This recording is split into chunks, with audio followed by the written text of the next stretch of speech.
Programang ito ay rated SPG. Striktong patnubay at gabay ng magulang ang kailangan. Maaaring may masiselang tema, lengguwahe, karahasan, sexual, horror o droga na hindi angkop sa mga bata. Isang mapagpalang araw mga kapuso, narito ang pinakamainit na tagpo sa House of Lies. Pero bago ang lahat, kung bago ka pa lamang sa aking channel, ay huwag kalimutang mag-like, mag-share at mag-subscribe para lagi kang updated sa mga bagong recaps. Sa gitna ng engrandeng selebrasyon, biglang bumaliktad ang lahat para sa pamilya Torrecampo. Ang pangalan na matagal nilang protektahan, ngayon ay unti-unting nasisira dahil sa isang matinding eskandalo. Lahat ng ito ay nagsimula nang ilabas ni Marge ang isang video, isang ebidensya na magpapatunay sa pagtataksil ni Paulo at Thea. Sa halip na saya, napuno ng kahihiyan ang buong okasyon. Hindi na napigilan ni Marge ang kanyang galit. Ayon sa kanya, kahit anong pagtatakip ang gawin ng pamilyang Torrecampo, hindi na nila kayang pigilan pa ang katotohanan. Agad na bumalik ang pamilya sa kanilang mansyon upang harapin ang problemang ito. Ngunit sa halip na maayos ang sitwasyon, lalo pa itong lumala. Harap-harapang inakusahan ni Marge si Thea. Tinawag niya itong isang ahas, isang taong sumira sa kanilang pamilya.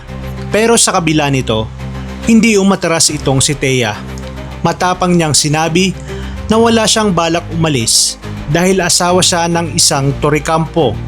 May parte siya sa kayamanan at kumpanya at higit sa lahat, ang kanyang anak daw ay isang tagapagmana.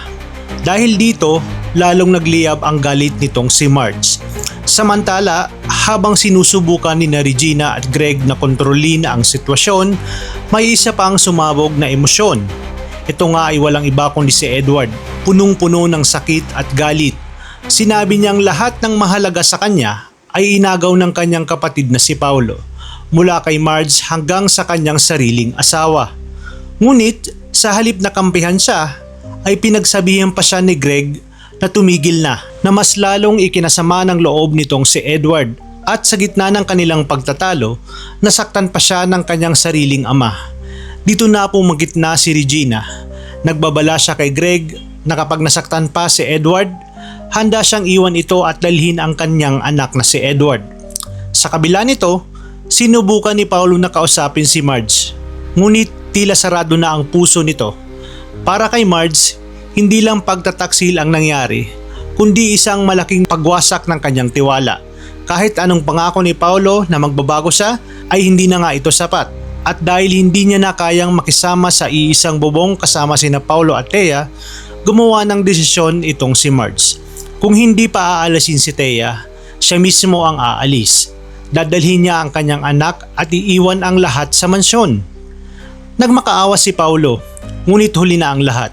Sa kabila nito ay mas malalim pa palang kinatatakutan si Paulo. Isang sekreto na kapag nalaman ni Marge ay maaaring tuluyang magwasak sa kanilang pagsasama. Habang si Edward naman ay tuluyan nang nawala ng pag-asa. Hindi niya na kayang tingnan si Thea dahil para sa kanya ito ang sumira hindi lamang sa kanyang relasyon kundi pati sa kanyang pagkatao. At sa lahat ng ito, si Marge ang tunay na nagdusa. Siya ang bumuhat sa pamilya noong sila ay lugmok na lugmok pa. Siya ang dahilan kung bakit muling bumangon ang kanilang pangalan. Pero ngayon ay siya rin ang pinakanasaktan. Sa gitna ng iskandalo, tanong ng lahat, may pag-asa pa bang maayos ang pamilya Torrecampo?